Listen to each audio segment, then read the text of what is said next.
right අපි පුතේ දැන් කතා කරන්න යන්නේ ආහාර පරිරක්ෂණය ගැන. ආහාර පරිරක්ෂණය ගැන අපි කලින් පොඩ්ඩක් කතා කරා. කමන්නේ අපි නැවත මතක් කරලා පාඩමට යමු. ආහාර ගත්තට පස්සේ ආහාර පරිරක්ෂණය කියලා කියන්නේ ආහාර නරක වීමට බලපාන සාධක කෘතියම පාලනය කරලා ආහාර කල් තබා ගැනීමේ ක්‍රියාවලිය. ඒක අපි දන්නවා පුතේ ආහාර ගත්තට පස්සේ ආහාර නරක වීම සඳහා බලපාන ප්‍රධාන හේතු කීපයක් තියෙනවා.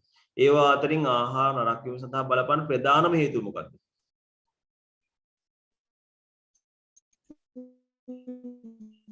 සුද්ධ ජීවීන් ආහාර මත සුද්ධ ජීවීන්ගේ ක්‍රියාකාරීත්වය. ඒක තමයි ආහාර නරක වීම සඳහා බලපාන ප්‍රධානම හේතුව.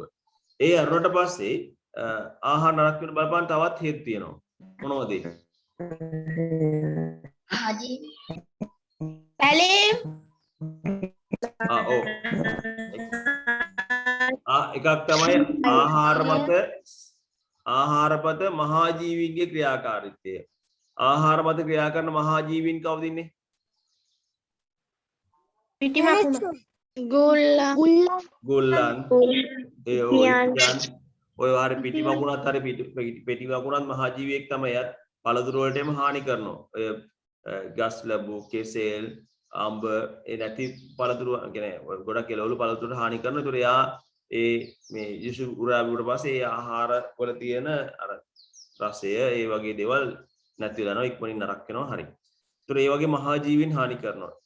වියලි ආහාර සඳහා විශේෂයෙන්ම ඉපියන් ගුල්ලන් වගේ මේ ජීවීන් ඊට අමතරව එළවලු පළතුරු වගේ ආහාර සඳහා ඔය කිව් පිටි මකුණේ වගේ සතු හානි කරනවා. ඊට පස්සේ ඊට අමතරව මේ ආහාර නරක වීම සඳහා බලපානවා පොඩි වීම, කියන්නේ අපි කියන තැලීම, සීරීම, තෙරපීම වැනි තත්ත්වවලට ප්‍රවාහනයේදී මේ ප්‍රවාහනයේදී තැලීම, සීරීම, පොඩි වීම වගේ හේතු නිසා අපත යනවා. ඒත් අතරම පුතේ මේ ආහාර වලින් වැඩි කොටසක් අපත යන්නේ ඔන්න ඔය ප්‍රවාහනයේදී. ඒවාල දන්නවා මේ එළවලු පළතුරු වගේ දේවල් ප්‍රවාහනය කරනකොට ලංකාවේ ඔය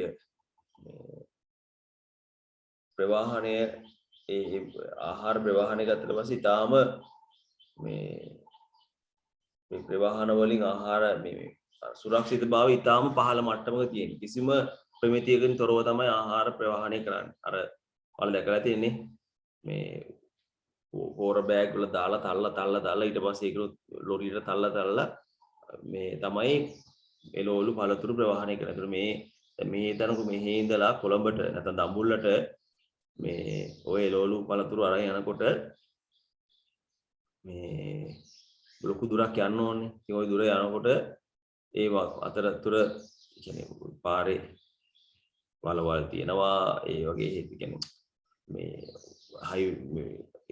හොඳ මේ සමහරකට හොඳ පාරවල එක ෂෝට් කට් වලින් දාන යනවා. ඉතින් ඔහොම යනකොට ප්‍රවාහනයේදී විශාල ප්‍රමාණයක් අපත යනවා. හරිද? ඉතින් ඒ අපත යන ප්‍රමාණය අවම කර ගැනීමට මීට අවුරුදු ගාන කලින් ගෙනාවා වල දන්නේ වල පොඩි මේ අර කූඩ එළවලු සහ පළතුරු කූඩ වල ප්‍රවාහනය කරන්න කියලා ගෙනාව නීතියක්. ඒ කියන්නේ වල දැක්කද ලොකු ප්ලාස්ටික් කූඩ තියෙනවා. ලොකු ප්ලාස්ටික් කූඩ වලට එළවලු දාලා ඒක අර මේ අර බෑග් වල දැම්ම වගේ නෙමෙයි.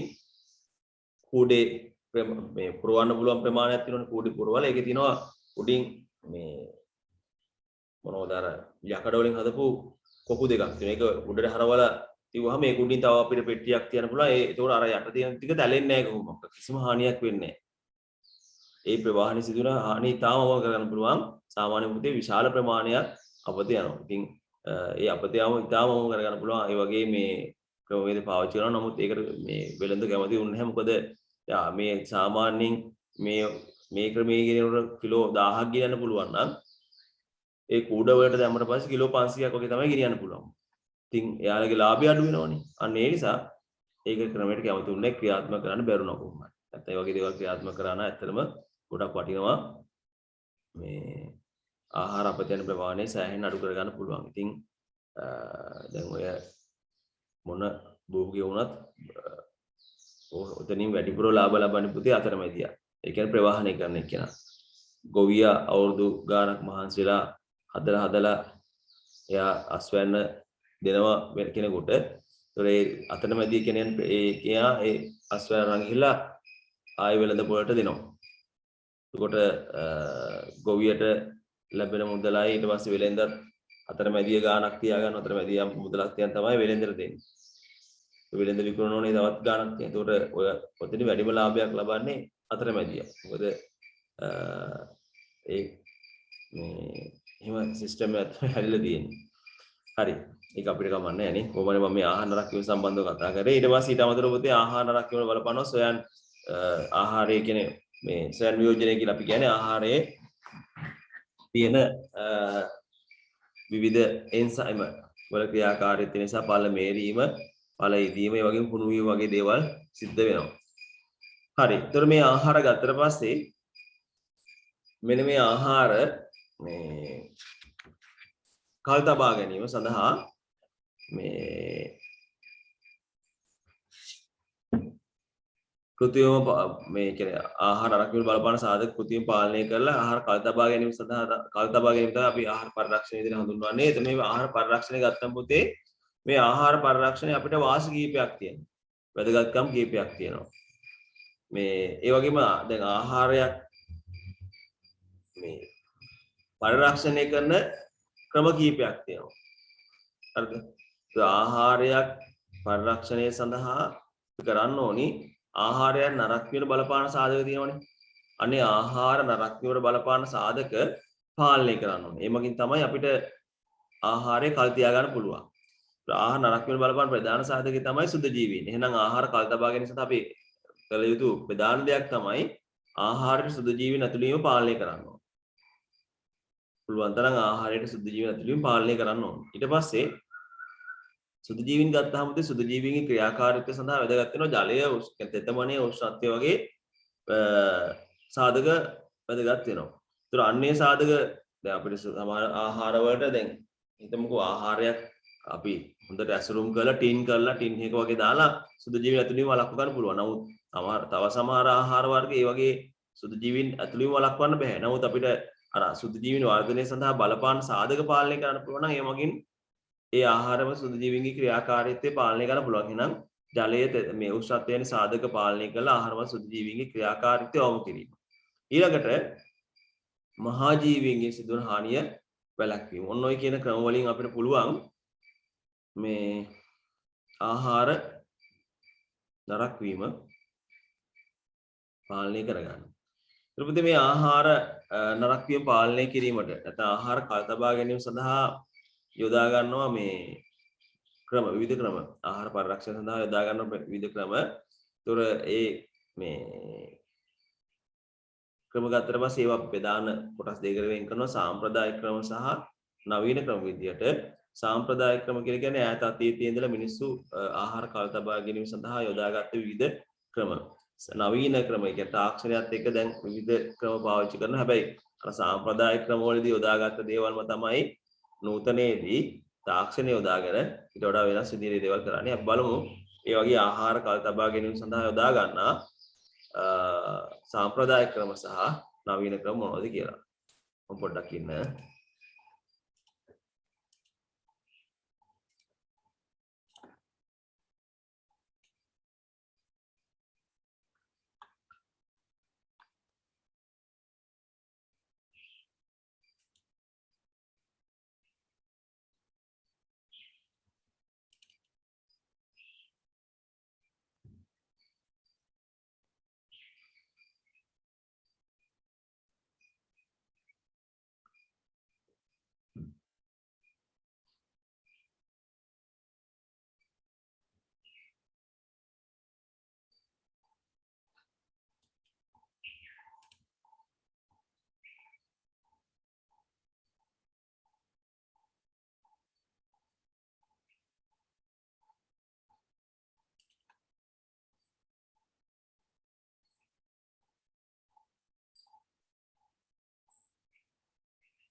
right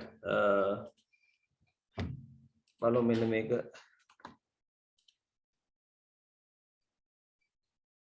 හරි මම හිතනවා මේක ඔයා හැමෝටම පේනවා ඇති කියලා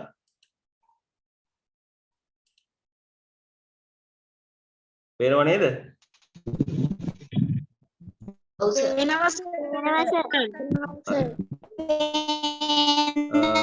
පුතේ මෙන්න මේ ආහාර පරිරක්ෂණය මේ අපි දැන් කලින් කතා කරපු ටික නැවත අපි බලමු මේ කෙටියෙන් ආහාර විවිධ හේතුන් නිසා නරක වෙනවා. ඒතර ආහාර නරක වීම බලපාන ප්‍රධාන සාධක තමයි සුද්ධ ජීවීන්. ඒතර ආහාර නරක වීම සඳහා බලපාන කෘත්‍රිම පාලනය කළ ආහාර කල් තබා ගැනීම තමයි ආහාර පරිරක්ෂණය කියලා කිව්වේ. එතකොට ඔය තියෙන ආහාරම සුද්ධ ජීවීන්ගේ ක්‍රියාකාරීත්වය නිසා ඒ වගේම මහා ජීවීන්ගේ ක්‍රියාකාරීත්වය නිසා ආහාර නරක වෙනවා.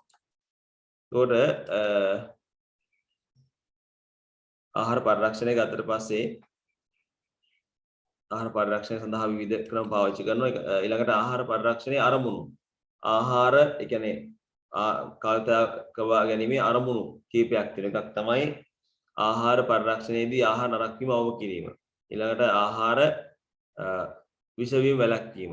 ඊළඟට තවත් එකක් තමයි අතිරික්ත ආහාර අපතේ යාම වළක්වා ගැනීම. ඊළඟට මේ සමහර ආහාර අවාරයේදී ප්‍රයෝජන ගැනීම සඳහා ඒවා කල් තබා ගැනීම සිදු කරනවා. right ඊළඟට පුතේ ඔය තියෙන්නේ අපි කතා කරපු ආහාර පරිරක්ෂණ ක්‍රම ආහාරයට සුද්ධ ජීවීන් ඇතුළේ වැළැක්වීම ඊළඟට ජලය සහ උෂ්ණත්වය වැනි සාධක පාලනය කිරීම වගේ ආහාර සුද්ධ ජීවීන් ක්‍රියාකාරීත්වයම කිරීම මහා ජීවීන්ගේ සිදුවන හානිය වැළැක්වීම. right මෙන්න මේ තියෙන්නේ ආහාර කල් තබා ගැනීම සඳහා යොදා ගන්නා සාම්ප්‍රදායික ක්‍රම කීපයක්. හරි ඔයාලට පේනවා ඇති ඒ වගේ ක්‍රම කීපයක්. ඒතර ඈත අතීතයේ සිට ආහාර කල් තබා ගැනීම සඳහා අනුගමනය කරන ක්‍රම තමයි අපි සාම්ප්‍රදායික ක්‍රම විදිහට හඳුන්වන්නේ. ඒතර එවැනි එක ක්‍රමයක් තමයි ලුණු දැමීම. ලුණු දැමීම වගේ කල් තියා ගන්න පුළුවන් අඹ, දෙහි, මාළු වගේ දේවල් ලුණු දැමීම වගේ කල් තියා ගන්න පුළුවන්. ඊට වියලීම වගේ කල් තියා ගන්න පුළුවන් කොස්, වී, දෙල්, මුං, මිරිස් ඒ වගේම දැන් ඔයාලා පුතේ දැන් කොස් වගේ ආහාර මේ හැදෙන කාලයක් තියෙනවනේ. මේ හැදෙන කාලයේදී කරන්නේ මේ කොස් දැන් හැමදාම තියාගන්න බෑනේ. මේ ඉදිලා නරක වෙනවනේ. ඉතින් අර කොස් හැදෙන කාලෙට මේ කොස් තම්බලා මේ අවුව වේල්ලා ගන්නවා. හරිද? ඒවට අපි කියන්නේ අටු කොස් කියලා. ඔයාලා දැකලා නැතුව ඇති, දන්නේ නැතුව ඇති අටු කොස්. හැබැයි ඔයාලගේ අම්මලා තාත්තලින් අහලා බලන්නකෝ. ආච්චිලා සීල හොඳට දන්නවා අටු කොස් කියලා කියන්නේ. ඒතර අන්න ඒව වේල්ලා පස්සේ මැල්ලුම් හදලා එක එක විදිහට කන්න පුළුවන්. ඒ කොස් නැති කාලෙට. මේ ඊළඟට වියලි වැලිවල බහා තැබීම. දෙහි, ඉඟුරු, කොස් ඇට වගේ දේවල් වැලියට තියලා මේ කල් තියා ගන්න පුළුවන්. දුම් ගැසීම, මස් වර්ග, මාළු වර්ග, ගොරක වගේ දේවල් දුම් ගැසීමෙන් කල් තියා ගන්න පුළුවන්. ඊට පස්සේ මී පැණි වල බහා තැබීම. වියලි මස් වගේ දේවල් මී පැණි වල බහා කල් තබා ගැනීම සිදු කරනවා. හරි. ඊළඟට බලමු පුතේ අපි මෙන්න මේ ආහාර කල් තබා ගැනීමට යොදා ගන්න නවීන ක්‍රම. හරිද? ආහාර පරිරක්ෂණය සඳහා යොදා ගන්නා නවීන ක්‍රම කීපයක් තියෙනවා. ඒවා අතරින් එකක් තමයි වියලීම කියලා කියන්නේ. වියලීම. ඊළඟට උෂ්ණත්වයේ පාලනය. ඊළඟ තමයි සාන්ද්‍රීකරණය. ඔන්න ඕක තමයි ආහාර කල් තබා ගැනීම සඳහා යොදා ගන්නා නවීන ක්‍රම. වියලීමයි උෂ්ණත්ව පාලනය සහ සාන්ද්‍රීකරණය. අපි බලමු ඉතින් වියලීම. මේ වියලීම ගත්තට පස්සේ මුතේ වියලීම සිදු කරන ප්‍රධාන ආකාර කීපයක් තියෙනවා. වියලීම සිදු කරන එකක් තමයි සූර්ය තාපයෙන් වියලීම. දැන් අතීතයේ ඉඳලම ඔය සාම්ප්‍රදායික ක්‍රමයක් තමයි වියලීම කියලා කියන්නේ. වියලීමේදී සාමාන්‍යයෙන් අපේ පැරණි මිනිස්සු කරේ ඒ ආහාරය නිකන්ම අවුවේ වේලුව මොනවා හරි දෙයක් මේ කියන්නේ අපි හිතමු දානි විලනවා කියලා. දානි විලීමේදී කොහේ හරි ස්ථානයක පිරිසිදු ස්ථානයක දානි ටික අතුරලා වේලනවා. නමුත් මේ නවීන ක්‍රමයේ යටතේ මේ ද්‍රව්‍ය වේලීමේදී පුතේ කරන්නේ විශේෂ උපකරණයක් පාවිච්චි කරනවා. ඒකට අපි කියන්නේ සූර්ය තාප වියලනය කියලා. ඒතර මෙන්න මේ තියෙන්නේ සූර්ය තාප වියලනයක්. ඔයාලට පේනවා ඇති සාමාන්‍ය ක්‍රමෙන් වියලනට වඩා සූර්ය තාප වියලනයෙන් ආහාර ඉක්මනින් වියලා ගන්න පුළුවන්. ඒ වගේම හොඳින් සෞඛ්‍ය ආරක්ෂිත. ඒ කියන්නේ මැස්සෝ වෙනත් කෘමි සත්තු වෙනත් සත්ත්ව එතනට ළඟා වෙන්න බැරි නිසා වඩාත් සෞඛ්‍ය ආරක්ෂිතව කාර්යක්ෂමව මේ වියලීම කරන්න පුළුවන්. ඒතකොට මේකෙදි වෙන්නේ පුතේ මේකේ ආහාර දැමිය යුතු උඳුන කියලා එකක් තියෙනවා. ඒකට තමයි ආහාර දාන්නේ. ඔයාලට පේනවා ඇති ඒ උඳුන. ඊට පස්සේ ඒක රෙදි ආස්තරණයකින් වහලා තියෙන්නේ. මොකද ඒ කියන්නේ මේ නැත්තම් ඒකට සත්තු වෙනවා. එක විස බීජ එකතු වෙන්න පුළුවන්. මේ කුමීන් වෙන්න පුළුවන්. නැත්තම් වෙනස් සත්තු වෙන්න පුළුවන්. ඒක එයාට ඇතුළු වෙන්න බැරි විදියට රෙදි ආස්තරණයකින් වහලා තියෙන්නේ. ඒ වගේම මේකේ තියෙනවා විශේෂ කොටසක්. ඒකේ තියෙනවා මේ කළු පාට මේ ආස්තරණයක්. ඒ වගේම මේ සූර්ය කිරණ මේ ඒ තුලට ගමන් කරන්න පුළුවන් සිදුර හදලා තියෙන අර බඳුනට උඳුනට යන්න පුළුවන් සිදුර හදලා තියෙනවා. ඒ වගේම මේ කළු පාට ආස්තරණය කියන්නේ මේ පෙට්ටියක් වගේ හදලා තියෙන මේක උඩින් වීදුරු හෝ ප්ලාස්ටික් වගේ ආවරණ දෙකකින් ආවරණය කරලා තියෙන ආවරණ. ඒ කියන්නේ පැහැදිලි නැත්නම් ආලෝකය ගමන් කරන්නේ නැහනේ. මේ ආවරණය කරලා තියෙන්නේ ආලෝකය වැටෙනට පස්සේ කළු පැහැති මේ කොටස හොඳින් රත් වෙනවා. හරිද?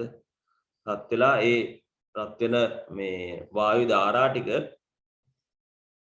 මේ මෙතනින් යනවා මේ උඳුනට.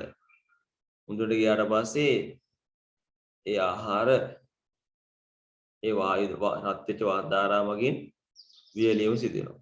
හරිද? ඔන්න ඔය විදිහ තමයි මේ සූර්ය තාපක මගින් ආහාර වියලීම සිදු කරන්නේ. එතකොට මේ ක්‍රමයට මිරිස් ඒ වගේම පළතුරු සමහර එළවලු වර්ග වියලීම සිදු කරනවා.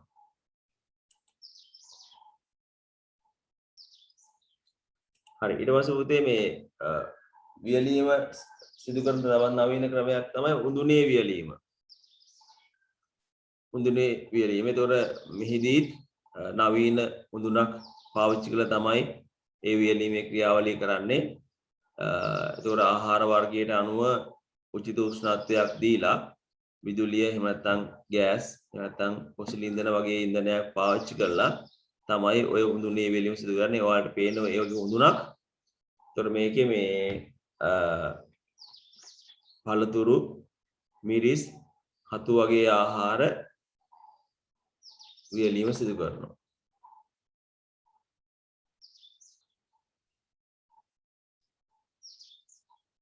හරි ඊළඟට බලමු විසිරි වියලීම. ඒතර මේකත් මේ වියලීම සඳහා කියන වියලීම ක්‍රමයට තියෙන නවීන ක්‍රමයක්. මේ විසිරි වියලීමේදී විශේෂයෙන්ම යොදා ගන්න පුතේ මේ දියර කිරි පිටි කිරි බවට පත් කරන්න. ඔයාලට පේනද ඒ වගේ ඒ සඳහා යොදා ගන්න උපකරණයක්. මේකෙදි කරන්නේ මේ ඔය දියරමය කිරි ඔයගේ රත් වෙච්ච ඔය උපකරණ දැඩි ලෙස රත් වෙලා තියෙනවා. හරිද? ඒතර අන්නේ විදියට මේ ඒ රත් වෙච්ච භාජනයට මේ රත් වෙච්ච කිරි අධික පීඩනයේ යුතුව අර ස්ප්‍රේ කරනවා. විසිරලා යන විදියට යවනවා. විසිරලා යන විදියට යවුවට පස්සේ අර බිත්ති මතදී ඒව ගැටුණාට පස්සේ සිලින්ඩර් ආකාර කොටසක් තියෙන එකේ බිත්ති මත ගැටුණාට පස්සේ මේ ජලය ටික වාෂ්ප වෙලා යනවා. අර කිරි ටික මේ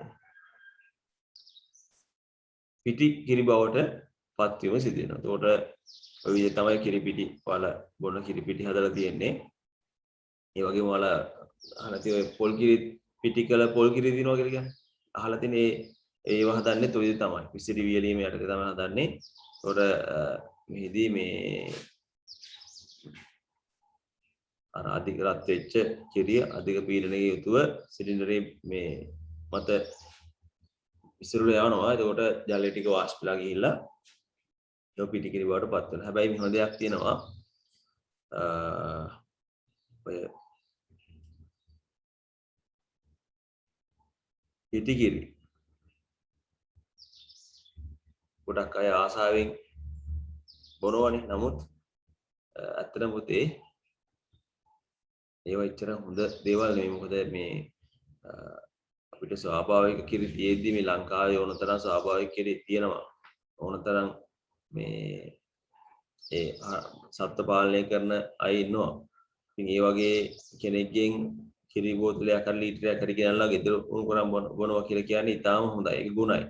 හැබැයි ඔය මේ පිටිකිරි පරිභෝජනයේ පානය කිරීම ඉතාලම හානිකරයි. මොකද පොඩි ළමයිට ඇත්තටම දෙන්න හොඳ නැහැ. පොඩි ළමයි කියන්නේ ලොකු අයටත් එහෙමයි.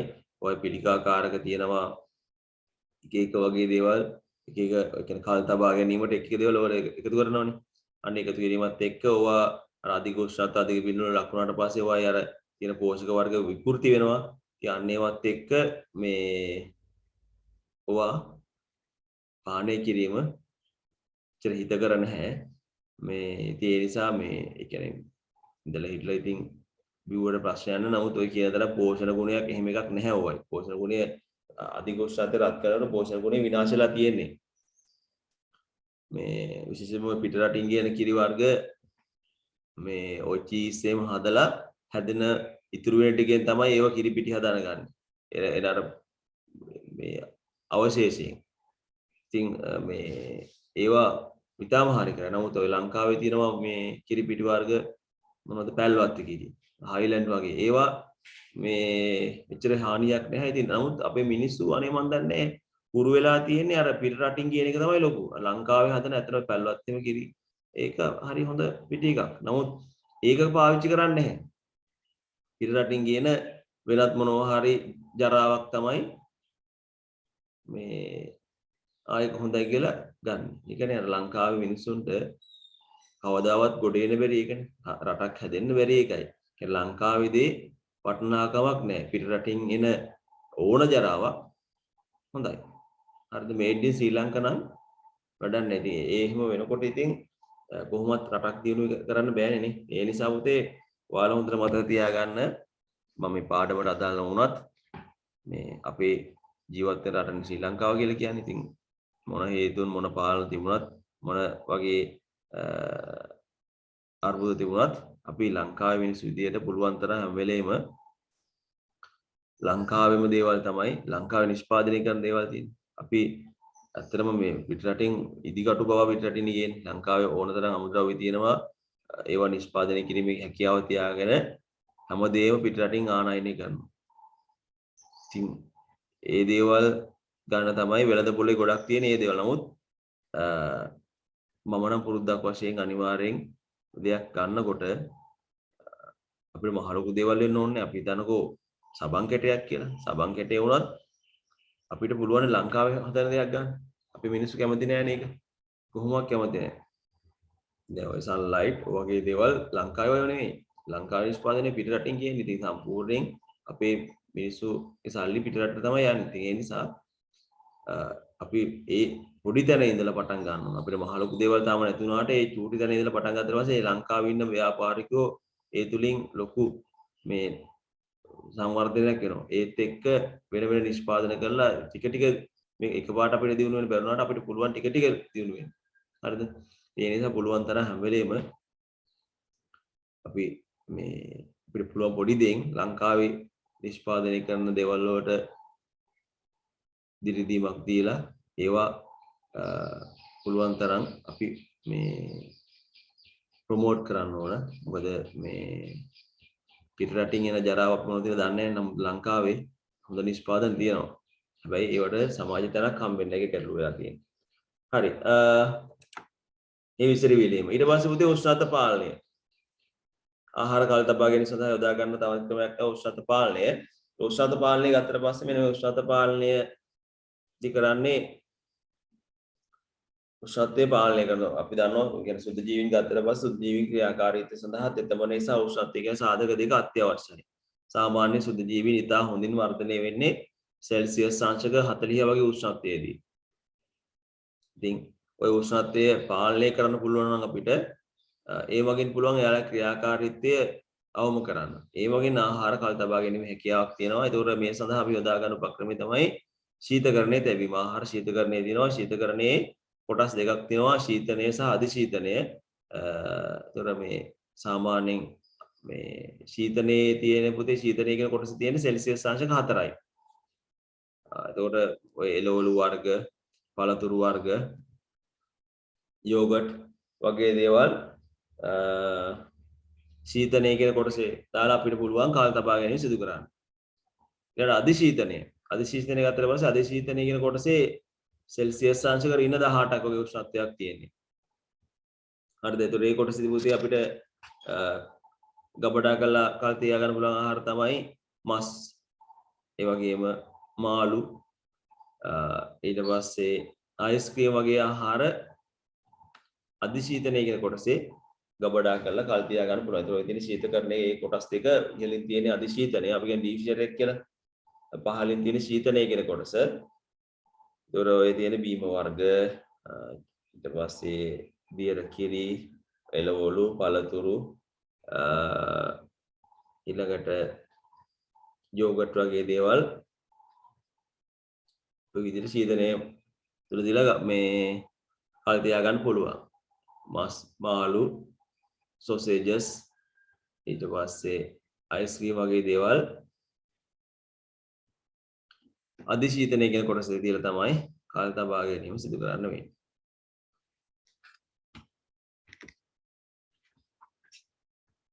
right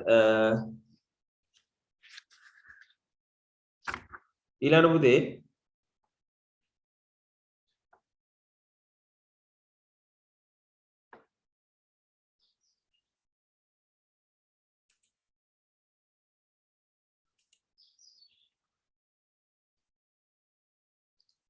අසිදු කවිජ ඔය ඩිස්ප්ලේ එක උඩින් බහින්න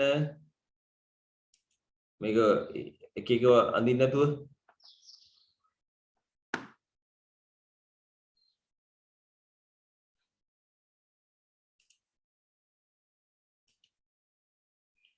හරි ඊට පස්සේ පුතේ ආහාර කල් තබා ගැනීම සඳහා තවත් යොදා ගන්නා ක්‍රමවේදයක් තමයි නවීන ක්‍රමයක් තමයි සාන්ද්‍රීකරණය. සාන්ද්‍රීකරණය වගින් ආහාර කල් තබා ගන්න කියලා අපි කොහොමද බලමු. ඊට පස්සේ මෙහිදී කරන්නේ මේ ආහාරයේ තියෙන සාන්ද්‍රණය වැඩි කරනවා. හරිද? ජලය ඉවත් කිරීම වගින් සාන්ද්‍රණය වැඩි කරනවා. සාන්ද්‍රණය වැඩි කරාට පස්සේ ජලයේ තෙතමනය කියන සාධකය අඩු වෙනවනේ. ඒ වගින් ආහාරය කල් තබා ගන්න පුළුවන්. මේ විදිහට ඔය තියෙන පළතුරු වර්ග වලින් ජෑම් හදනවා. ඔය ස්ට්‍රෝබෙරි ජෑම්, ඊට පස්සේ අඹ වගේ ජෑම් තියෙන. ඒ වගේ ජෑම් ඊට පස්සේ තව මේවා මොනවද කියන්නේ පළතුරු බීම හදනවා. ඊට පස්සේ මේ සෝස් හදනවා තක්කාලි වලින්. තක්කාලි වලින් සෝස් වර්ග හදනවා සාන්ද්‍රීකරණය මගින්. ඉතින් ඒ වගේ ආහාර කෝඩියල් වර්ග ආහාර මේ කල් තියා ගන්න පුළුවන්. මෙහිදී කරන්නේ ජලය ඉවත් කරලා සාන්ද්‍රීකරණය කරනවා. හරිද? සාන්ද්‍රීකරණය කරලා ආහාර කල් තබා ගැනීම සිදු කරනවා. ඒක නවීන ක්‍රමයක්. හරි. ඊටු පුතේ මේ තියෙන්නේ මේ ආහාර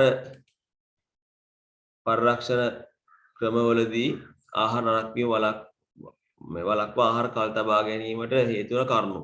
හරිද? බලමු මේ හේතු වන කරුණු ආහාර පරිරක්ෂණ ක්‍රමයේ තියෙන වියලීම. වියලීමේදී ආහාර කල් තබා ගැනීමට හැකිවන හේතුව තමයි ජලය ඉවත් වෙනවා. ජලය කියන්නේ සුදු ජීවීන්ගේ ක්‍රියාකාරීත්වය සඳහා අත්‍යවශ්‍ය සාධකයක්. ඉතින් ජලය ඉවත් වීම නිසා ආහාර වල සුදු ජීවීන්ගේ වර්ධනය සිදු වෙන්නේ නැහැ. ඊළඟ උෂ්ණත්ව පාලනය කරනවා. උෂ්ණත්වයේ පාලනය. උෂ්ණත්ව පාලනය සඳහා ශීතනය සහ අධිශීතනය යොදා ගන්නවා. ඒතර මෙහිදී සුදු ජීවීන්ගේ වර්ධනයට හිතකර උෂ්ණත්වයක් නොලැබීම නිසා සුදු ජීවීන්ගේ වර්ධනය පාලනය වෙනවා. ඊට සාන්ද්‍රීකරණය. නැත්නම් මේ පැණි උදුල බහා තැබීම. ඒතර මෙහි දිවෙන්නේ ආහාර වල අඩංගු ජලය ඉවත් වීම නිසා සුදු ජීවීන්ගේ වර්ධනය පාලනය වෙනවා. ඒ වගේම සුදු ජීවීන් මේ තුල ජලය ඉවත් වීම නිසා සුදු ජීවීන්ට හානි වෙනවා. හරි. තව මේ විනාශ වෙන්න පුළුවන්. ඊළඟට දුම් ගැසීම. දුම් වල තියෙනවා විවිධ රසායන ද්‍රව්‍ය. මේ නිසා වියලීම මේ දුම් වලින් ආහාර වියලීමක් සිදු වෙනවා. ඒ මගින් ආහාර කාල තබා ගන්න පුළුවන් සුදු ජීවීන් ක්‍රියාකාරීත්වය අවම කරලා. ඊළඟට රසායන ද්‍රව්‍ය එකතු කිරීම. ත්‍රිපති ආහාර වල අඩංගු ජලය ඉවත් වීම නිසා සුදු ජීවීන්ගේ වර්ධනය පාලනය වෙනවා. ඒ වගේම සුදු ජීවීන් තුළ ඇති ජලය ඉවත් වීම නිසා තවදුරටත් විනාශ වෙනවා. මේ ආහාර රසායන ද්‍රව්‍ය එකතු කරනවා. මෙතන මේ වෙන කතාවක් තියෙන්නේ. රසායන ද්‍රව්‍ය එකතු කරනාට පස්සේ වෙන්නේ විවිධ රසායනික හේතුන් නිසා සුදු ජීවීන්ගේ ක්‍රියාකාරීත්වය අඩපණ වෙන්න පුළුවන්. නැත්නම් සුදු ජීවීන් විනාශ වෙන්න පුළුවන්. මේ කියලා තියෙන මේකම කතාවක්. ඒක නෙමෙයි මෙතනට එන්න ඕනේ. මේ වැරදි මගේ හොඳේ. රසායන ද්‍රව්‍ය එකතු කරනාට පස්සේ වෙන්නේ ඒ කියන්නේ ඔය ආහාර පරිරක්ෂක කියලා වෙනම රසායන ද්‍රව්‍ය තියෙනවා. ඒවා එකතු කරාට පස්සේ සුදු ජීවීන්ගේ ක්‍රියාකාරීත්වය නතර වෙනවා. එහෙම නැත්නම් සුදු ජීවීන් විනාශ වෙනවා. වගේ හේතුන් මගින් ආහාර ක්‍රම මගින් ආහාර කාල තබා ගන්න පුළුවන්.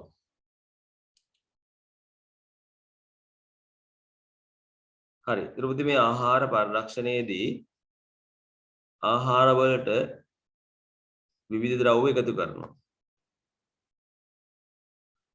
අන්න ඒවට අපි කියනවා ආකලන ද්‍රව්‍ය කියලා. ඊට කලින් තව පොඩි දෙයක් කියන්න තියෙනවා. මේ කිරි ආහාර ගත්තට පස්සේ කිරි ආහාර මේ කල් තබා ගන්න යොදා ගන්නවා ප්‍රධාන ක්‍රම දෙකක්. එකක් තමයි පැස්ටරීකරණය. හරිද? අප්සරා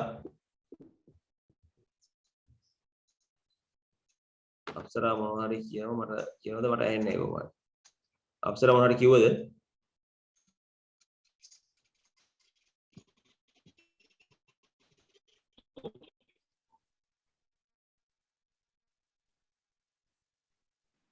හරි. මේ කිරි ආහාර ගත්තට පස්සේ පුතේ කිරි ආහාර කල් තබා ගැනීම සඳහා යොදා ගන්නවා. හරි පුතේ. කිරි ආහාර කල් තබා ගැනීම සඳහා යොදා ගන්නවා ප්‍රධාන ක්‍රම දෙකක්. එකක් තමයි පැස්ටරීකරණය. අනිත් එක තමයි ජීවාණුහරණය. පැස්ටරීකරණය සහ ජීවාණුහරණය කියන ක්‍රම දෙක යොදා ගන්නවා නැවුම් කිරි කල් තබා ගැනීම සඳහා. ඒක නැවුම් කිරි ගත්තට පස්සේ පුතේ නැවුම් කිරි කියන්නේ එළ කිරි හරි මේ කිරි හරි කියනකො ඕවා මේ ඔය අපි කතා ක්‍රම වලින් මේ ශීතකරණය දිව්වත් ඒ කියන්නේ මොකද රත් නොකර ශීතකරණය දිව්වත් කල් තියා ගන්න බෑ. නරක වෙනවා. අන්න ඒක පාලනය සඳහා පැස්ටරීකරණය සහ ජීවාණුහරණය කියන ක්‍රම පාවිච්චි කරනවා. පැස්ටරීකරණය ගත්තට පස්සේ පුතේ පැස්ටරීකරණයේදී කරන්නේ මේ නැවුම් කිරි අරගෙන මේ සෙල්සියස් අංශක 72 වගේ උෂ්ණත්වයකට තත්පර 15ක් රත් කරනවා. නැවුම් කිරි අරගෙන සෙල්සියස් අංශක 72 උෂ්ණත්වයට තත්පර 15ක් විතර රත් කරනවා. රත් කරාට පස්සේ අන්න ඒවා අපි හඳුන්වන්නේ පැස්ටරීකරණය කරපු කිරි විදියට. ඒතර මෙහිදී හානිදායක සුදු ජීවීන් යම් ප්‍රමාණයක් බොහෝ ප්‍රමාණයක් විනාශ වෙනවා. හැබැයි මෙහෙම දෙයක් තියෙනවා පැස්ටරීකරණය කරපු කිරි මේ කල් තබා ගැනීමට සාමාන්‍යයෙන් සත් දෙකක් විතර කල් තියා ගන්න පුළුවන්. හැබැයි ෆ්‍රිජ් එකේ දානවා. ශීතකරණේ දාලා තමයි මේ කල් තියා ගන්න වෙන්නේ. ඔය වල ෆ්‍රෙෂ් මිල්ක් විදියට කියන විදියට එන්නේ. ඒවා මේ පැස්ටරීකරණය කරලා තියෙන්නේ. හැබැයි මේ සත දෙකක් වගේ තමයි තියා ගන්න පුළුවන්. ඒක ශීතකරණේ දාලා තමයි තියා ගන්නවා. නැතුව තියා ගන්න බෑ. නමුත් ජීවාණුහරණය ගත්තට පස්සේ ජීවාණුහරණයේදී කරන්නේ මේ නැවුම් කිරි සෙල්සියස් අංශක 120ට වඩා වැඩි උෂ්ණත්වයට රත් කරනවා. සාමාන්‍ය මිනිත්තු මේ 15ක් 20ක්. හරි 15ක් 20ක් ඊට අමතරව ජීවාණුහරණය සඳහා ක්‍රම දෙකක් යොදා ගන්නවා. එකක් තමයි මේ ජීවාණුහරණයේදී කරන්නේ 120ට වඩා උෂ්ණත්වයකද රත් කරනවා සෙල්සියස් අංශ 120ට වඩා වැඩි උෂ්ණත්වයක රත් කරනවා මේ මිනිත්තු 15ක් 20ක් විතර. රත් කරාම මේ ඒකින්න හිතකර සුදු ජීවි විශාල ප්‍රමාණයක් කියන අර පැස්ටරීකරණයට වඩා ලොකු ප්‍රමාණයක් විනාශ වෙනවා. හරිද? ඒතකොට ඒ කිරි කල් තබා ගැනීම සඳහා ශීතකරණයේ තබය යුතු වෙන්නේ නැහැ. හැබැයි විවෘත බෝතල් වල විදින කල් කිරි කියලා කියන්නේ මේ ජීවාණුහරණය කරපු කිරි තමයි කල් කිරි කියලා කියන්නේ. වීදුරු බෝතල් වල තියෙනවා මේ ඒව එළිය තියා ගන්න පුළුවන්. හැබැයි මුඩිය විවෘත කරාට පස්සේ එළිය තියා ගන්න බෑ. ශීතකරණයක අනිවාර්යයෙන් තියන්න ඕන. මුඩිය විවෘත කිරීමට පෙර එළිය තියා ගන්න පුළුවන්. හරි මේ ඊටු පුතේ මේ දැන් ඔය පැස්ටරීකරණය සහ ජීවාණුහරණය කරලා පස්සේ මේ පැස්ටරීකරණය කිරීමේදී ගොඩක් ඉහළ උෂ්ණත්වයට රත් කරන්න නැති නිසා කිරිවල තියෙන පෝෂක වලට සිදුවන හසිදු ඔය මයික් එක ඔෆ් කරගන්නවා මේ පැස්ටරීකරණයේදී ඉහළ උෂ්ණත්වයට රත් කරන්න නැති නිසා ඒවායේ තියෙන පෝෂණ ගුණයට සිදුවන හානිය අඩුයි. නමුත් ජීවාණුහරණයේදී ඉහළ උෂ්ණත්වයට රත් කරනවා. ඒතොර එහිදී සුද්ධ ජීවීන් විනාශ වෙනවා සම්පූර්ණයෙන්. නමුත් ඉහළ උෂ්ණත්වයට රත් කරන නිසා පුතේ මේ පෝෂක වලට සිදුවන හානිය ටිකක් වැඩි. මෙන්න මේ නිසා මේ ඔය ජීවාණුහරණය කරපු කිරි සහ පැස්ටරීකරණය කර කිරි අතරින් වඩාත් කියන්නේ හොඳ පෝෂක ගුණය වැඩි කිරි වෙන්නේ පැස්ටරීකරණය කරපුවා. මොකද ජීවාණුහරණය කරපුවා මේ පෝෂණ ගුණය ටිකක් අඩුයි පෝෂක විනාශ වෙන නිසා. නමුත් ඉතින් පැස්ටරීකරණය කරපු කිරි කල් තියා ගන්න අපහසුයි. සද්දයක් වගේ තමයි තියා ගන්න පුළුවන්. ඒ තියා ගන්න වෙන්නේ ශීතකරණයේ ලැබීම මගින්. right අපි අද දවසේ ආහාර පරිරක්ෂණ ක්‍රම ගැන කතා කරා. ඒතර මේ නවීන ක්‍රම ගැන කතා කරා, සාම්ප්‍රදායික ක්‍රම කතා කරා. ඊළඟ අපිට තියෙන්නේ මේ ආහාර පරිරක්ෂණ කියන ආකර්ෂණ ද්‍රව්‍ය ගැන කතා කරන්න. ඊට අමතරව මේකේ සමහර ආහාර වර්ග සකස් කරන ආකාරය ගැන තියෙනවා. යෝගට් එහෙම හදන හැටි තියෙනවා. බලමු ඔයාලටත් පුළුවන් ගෙදර යෝගට් එහෙම නැත්නම් ජෑම් එහෙම හදා ගන්න පුළුවන්. මේ බලමු අපි ඒක මේ කොහොමද කරන්නේ කියලා. මේ අදට පුතේ අපි පන්ති මෙතනින් අවසන් කරනවා. තව පොඩි වෙලාවක් තියෙනවා.